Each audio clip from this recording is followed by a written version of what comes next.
Aqui estou diante de vocês com muito prazer. Eu queria agradecer neste momento o convite feito pela professora Valéria e a professora Grace por WhatsApp e depois, na continuidade, por conversas com Grace sobre o que eu poderia falar com vocês. Eu estou no final de uma carreira acadêmica, eu estou terminando o meu emprego pelo Estado Federal Brasileiro e eu estou, portanto, numa época um pouco de retrospecção. Então, sugeri a Grace, ela aceitou uma proposta que é de falar sobre as coisas que eu aprendi e que nunca vão aparecer em nenhum texto, porque são coisas que não aparecem em textos nem no Lattes. Então, eu sentei para escrever, eu sou de escrever mais do que de falar, assim, a partir da anotação. Mas eu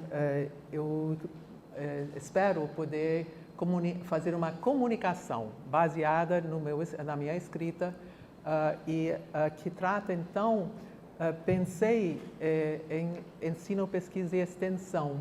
Mas quando eu sentei para escrever, descobri que ensino é uma coisa tão vasta e tão pouco discutido formalmente que ocupou muito espaço. Então, não se desesperem se eu fico falando muito sobre ensino, vocês ficam pensando, mas aí depois vem pesquisa e depois extensão. Não vai ser assim. A pesquisa e extensão praticamente vão juntos na minha fala e são mais breves. Eu também falei que eu ia falar sobre Stuart Hall, que é a figura que mais me interessou, mais me influenciou.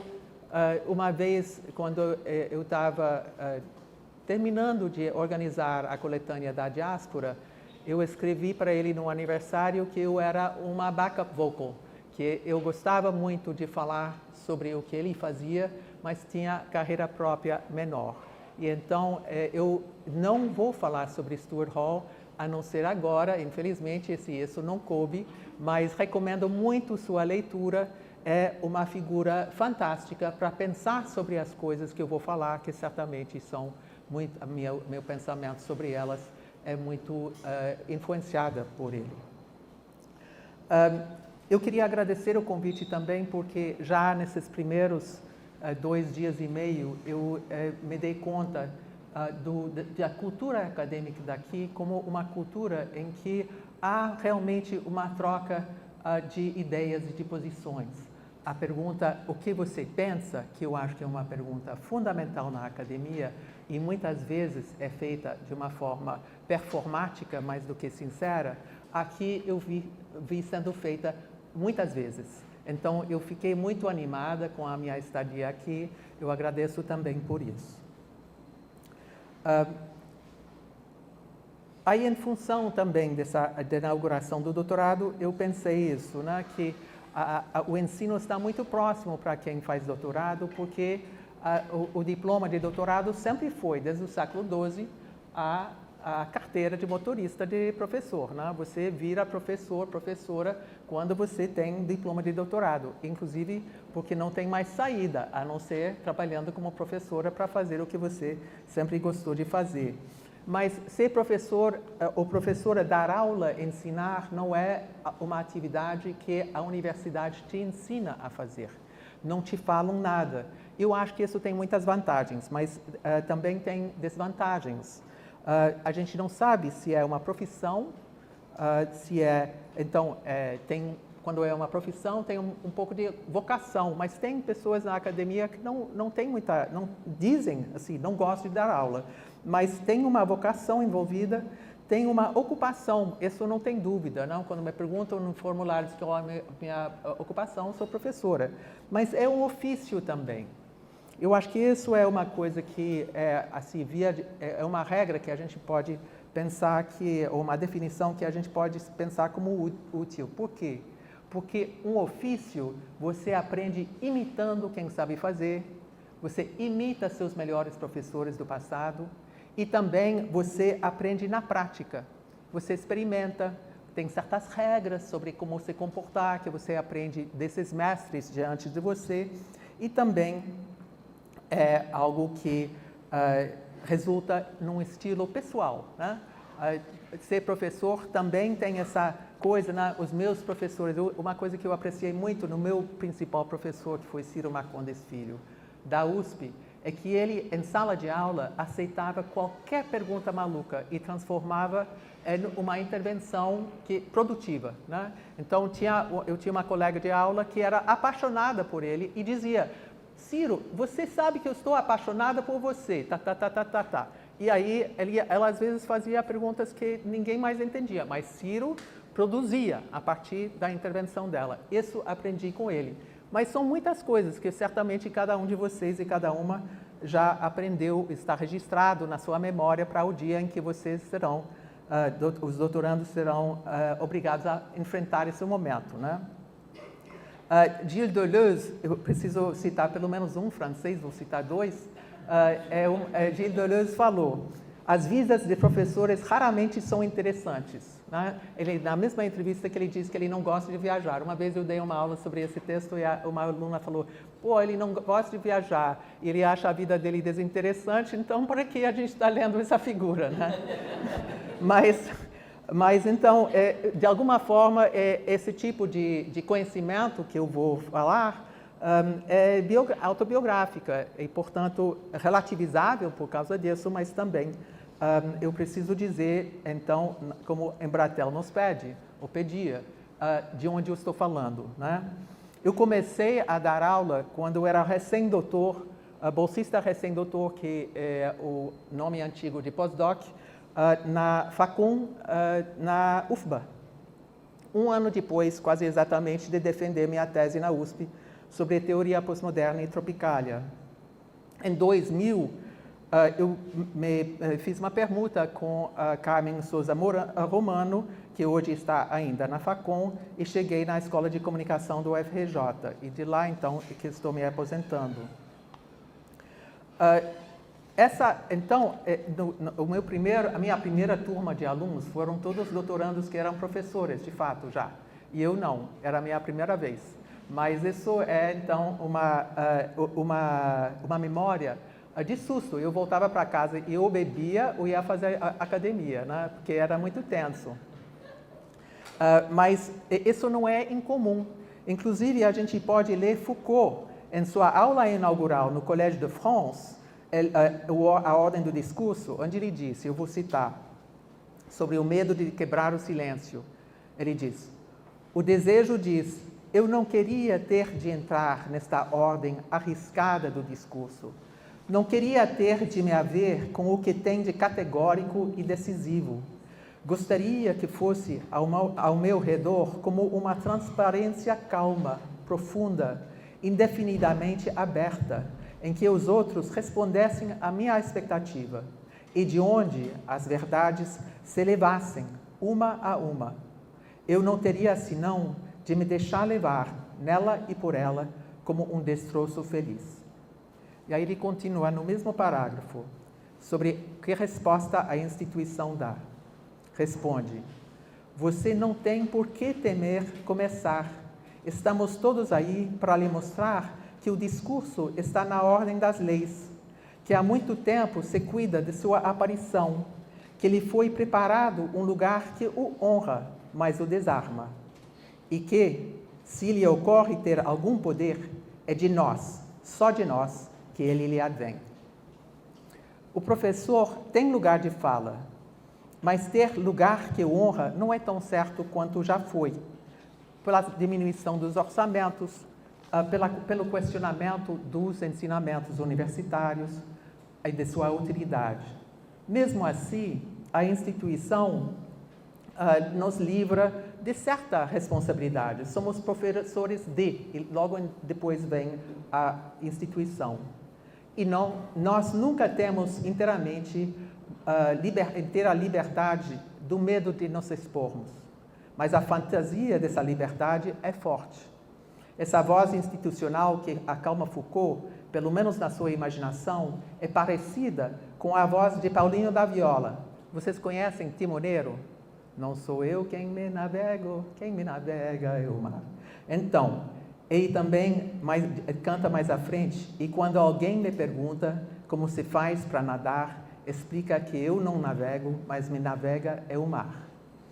Vivo num redemoinho, Deus sabe bem o que ele faz, a onda que me carrega, ela mesma é quem me traz.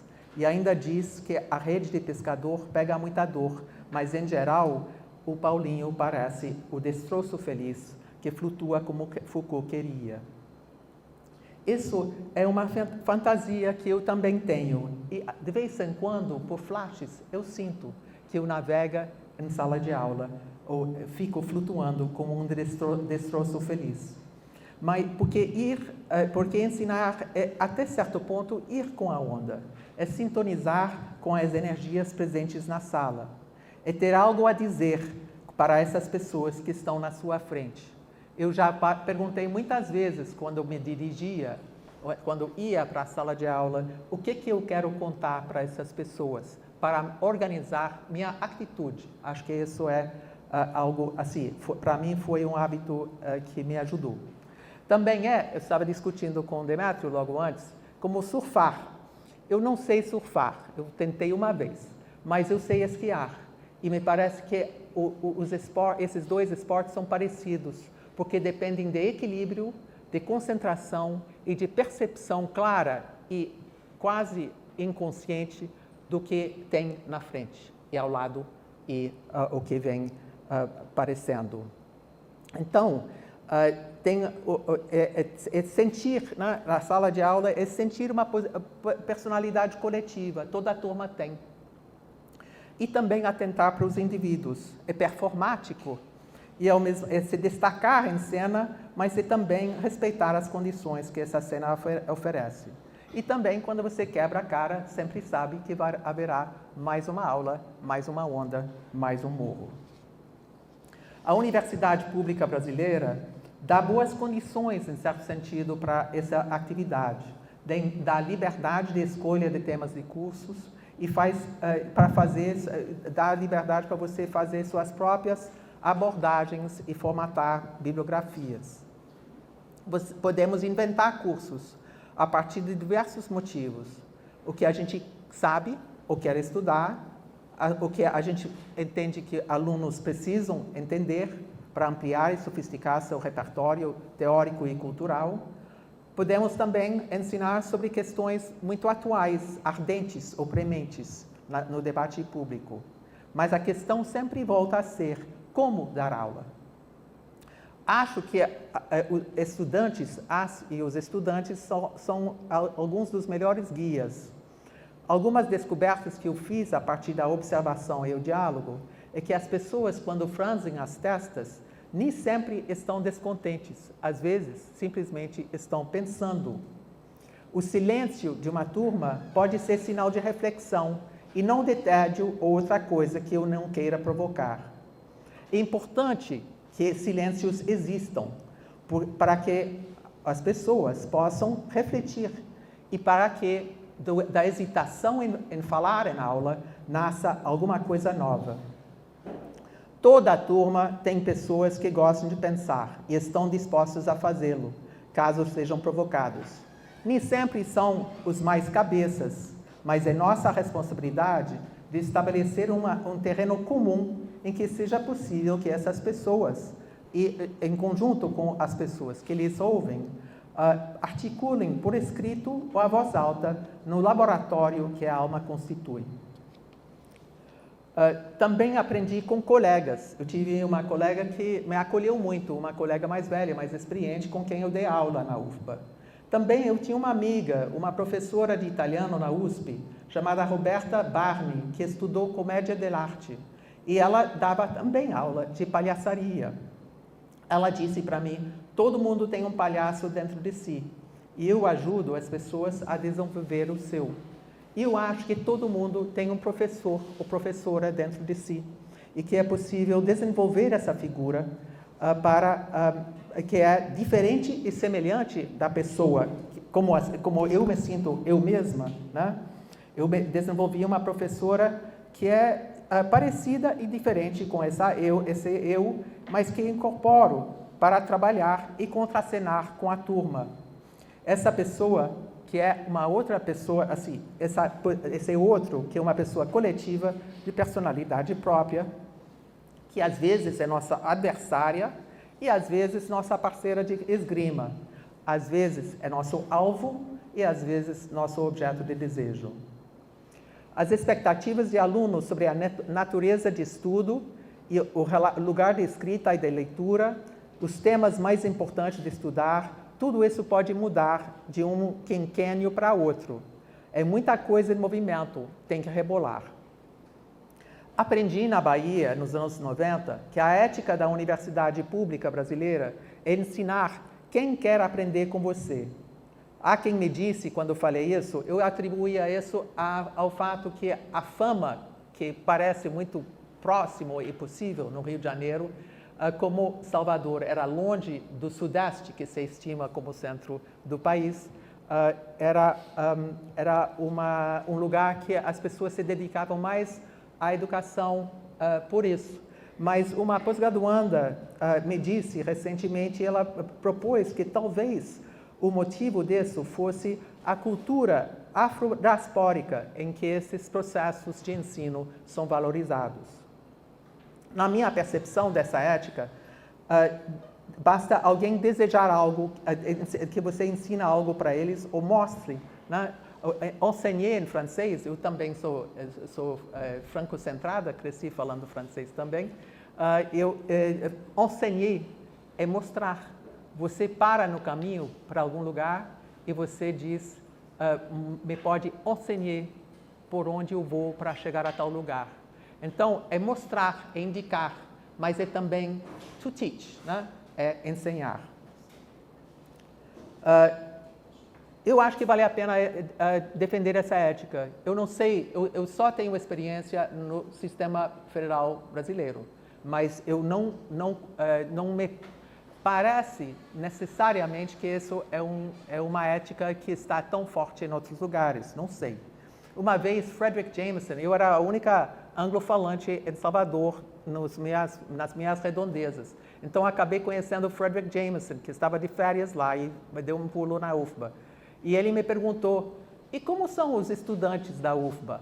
Então, vocês veem que tem uma cultura, vocês quando entrarem na profissão de professor, vocês vão encontrar pessoas que têm curiosidade sobre isso. É a grande cultura não do Lattes, né? É a grande experiência que não é padronizada, né?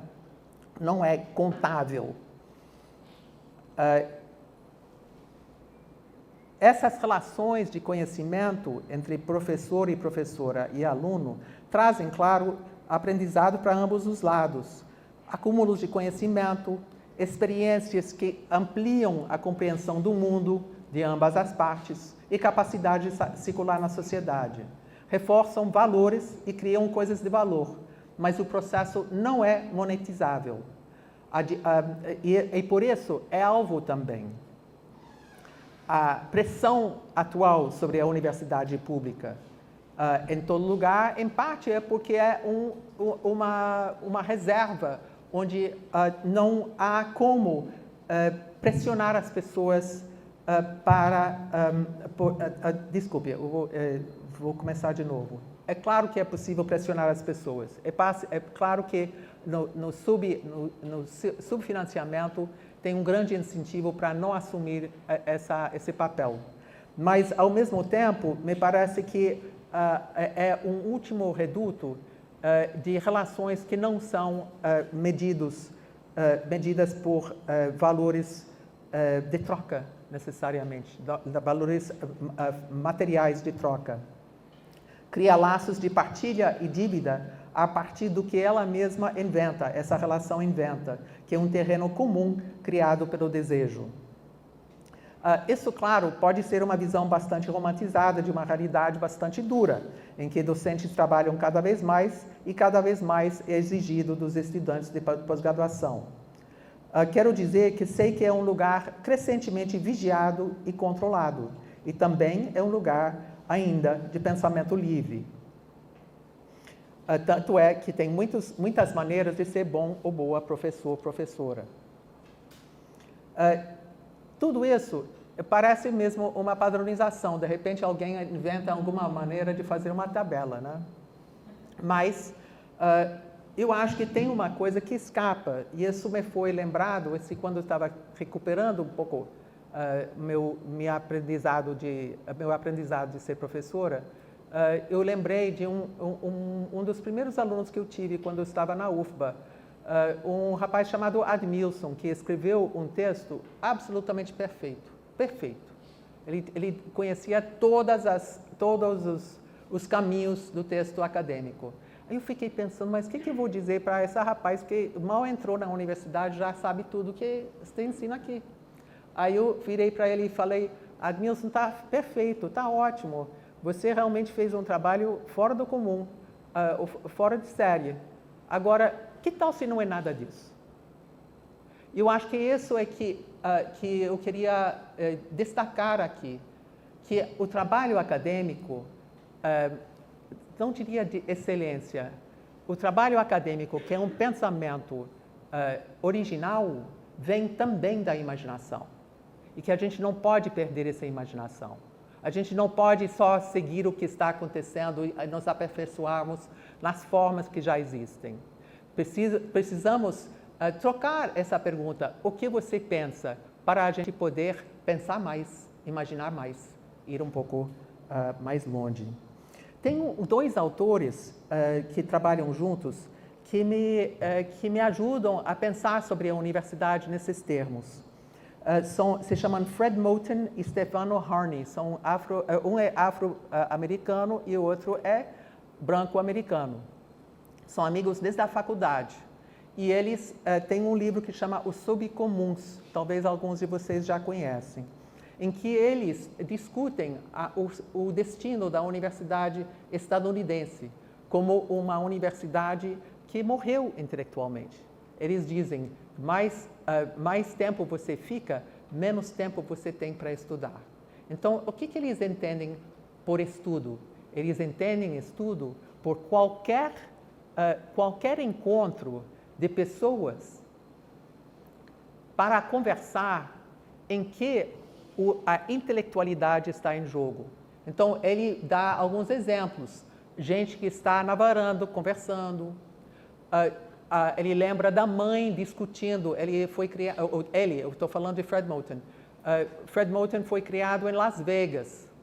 E em Las Vegas, quando ele tem um pouco menos da minha idade, ele tem uns 63, 65, na juventude dele, na infância, Las Vegas ainda era segregado. Então, os grandes artistas negros que iam fazer seus shows em Las Vegas, iam para o bairro dele depois, para descansar, para conversar. Então, a família, a mãe dele, que era professora, tinha amizade com algumas dessas figuras. E eles ficavam lá discutindo quem era o melhor cantor. Eles ficavam discutindo. Isso ele dá como exemplo de um exercício, ele diz, isso foi minha escola. Então, essa ideia de estudo é algo que a instituição reprime com avaliações e notas, com leituras obrigatórias, com a autoridade do professor, mas principalmente ele fala da gestão.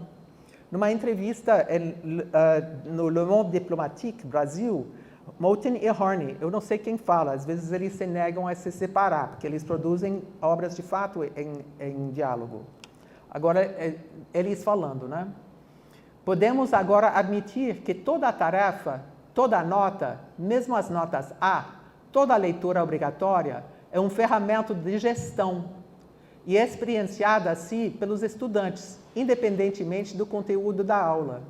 A forma é gestão, e nenhuma quantidade de literatura libertadora, atribuída com as melhores intenções, pode evitar esse destino totalmente liberal.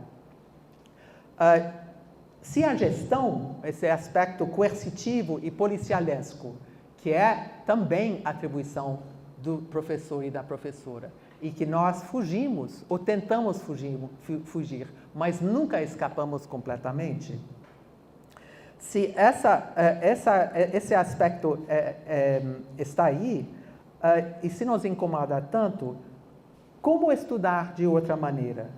Como entrar em estado de conexão intelectual, como as pessoas fazem na ausência dessa gestão? Essa é uma das perguntas que Moten e Horney se colocam e que me parece extremamente pertinente e que acho que cada professor e professora responde de uma maneira ou de outra. Nessa época de transformação pelas cotas, eu me interessei pela epistemologia, em parte porque eu entendia que a epistemologia que traça sua ancestralidade para o século XII na Europa é uma epistemologia que não dá conta do fato que grandes setores do corpo discente vêm de famílias para quem isso não é herança cultural, que sua inteligência e seu exercício de rigor intelectual se faz de acordo com outros critérios e outros padrões. Então, me parece que esse é um dos grandes desafios.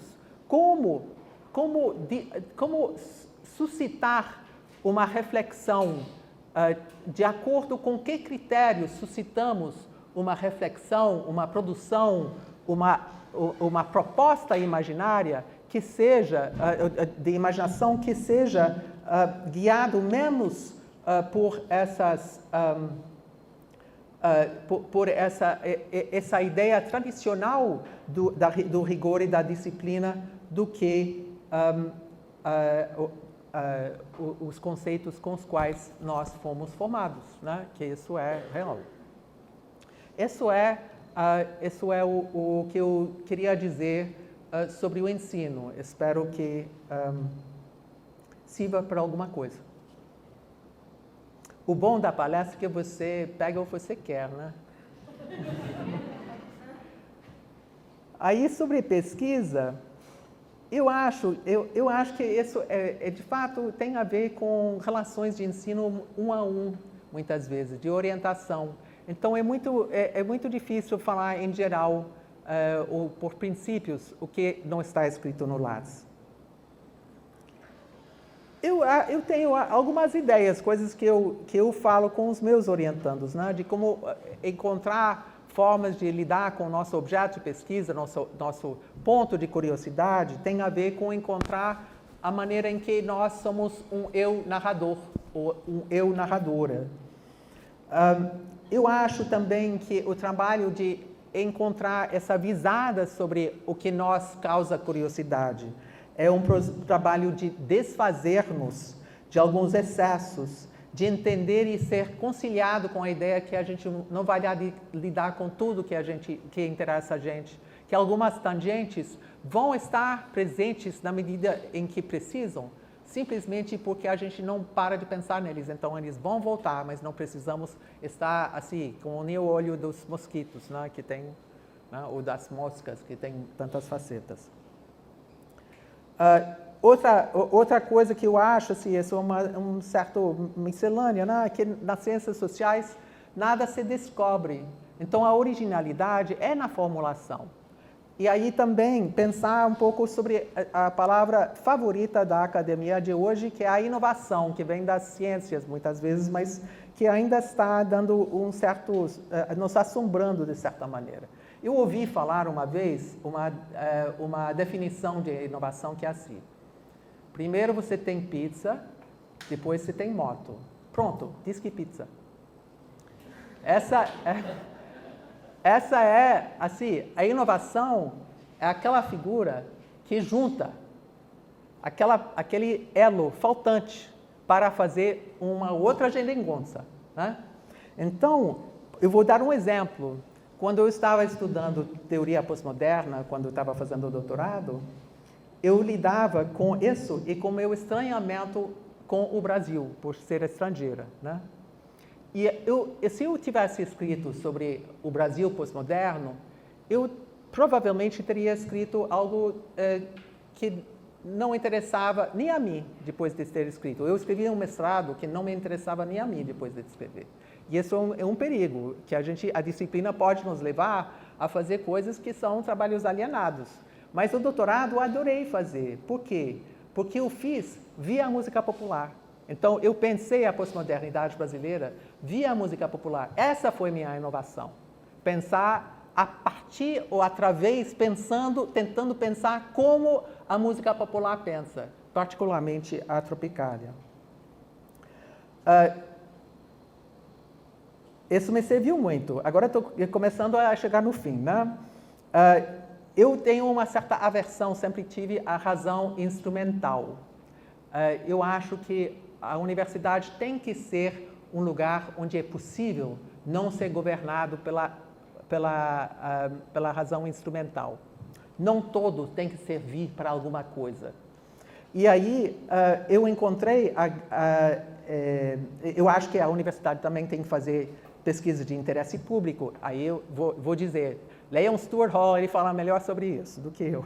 Mas eu acho também que devemos fazer coisas, arriscar fazer coisas que afinal não surtem tanto efeito quanto gostaríamos, mas que são experiências, são caminhos a ser explorados, que não partem do que a gente já quer descobrir no final do caminho.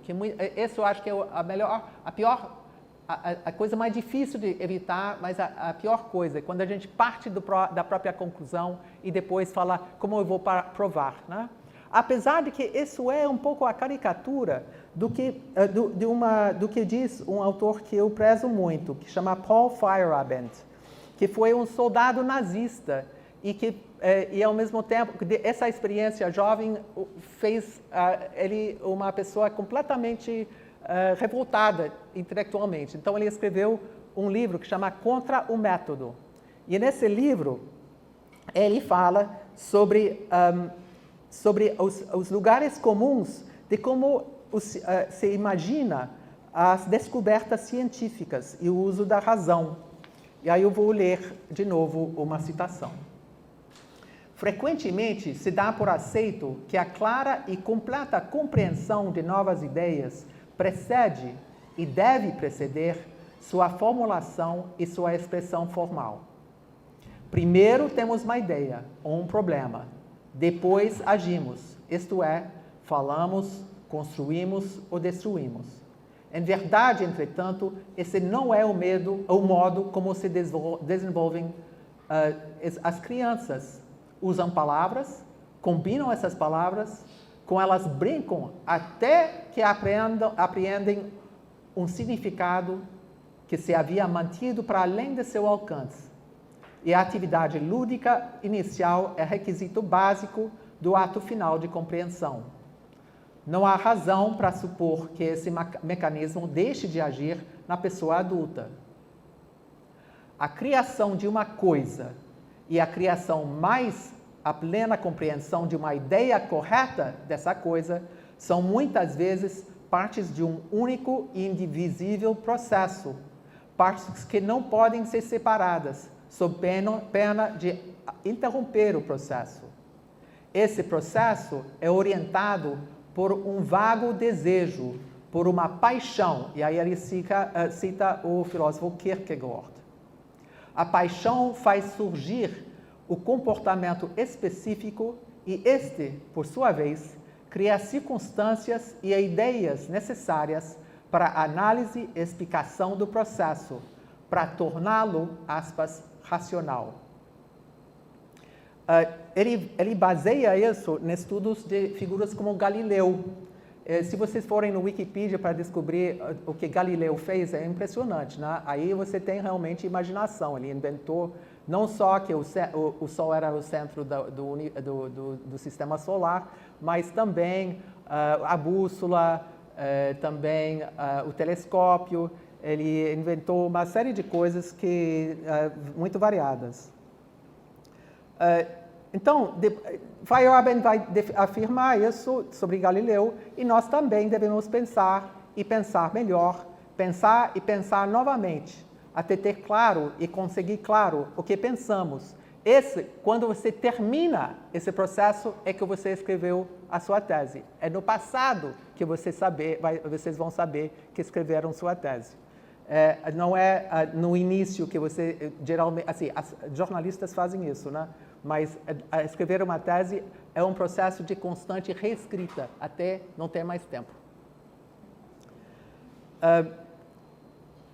É importante também, eu acho, assim, eu vou fechar daqui a pouco, então, manter erguidas as antenas que captam a complexidade dos objetos de pesquisa.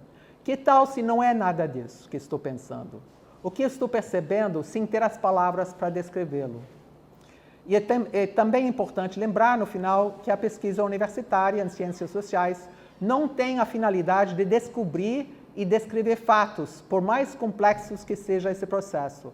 Ela serve para construir argumentos os mais verdadeiros possíveis, que ajudam as pessoas a entender seu mundo e, a partir dessa compreensão, alterá-lo para melhor, mais justo, mais livre, mais receptivo à vida. Aí fecho. Realmente, meu entusiasmo pela universidade pública brasileira, que não é pequena, vem da sensação que, por mais conservadora que ela seja, a sociedade no entorno a invade e muda, mesmo que só um pouco, suas prioridades. Obrigado.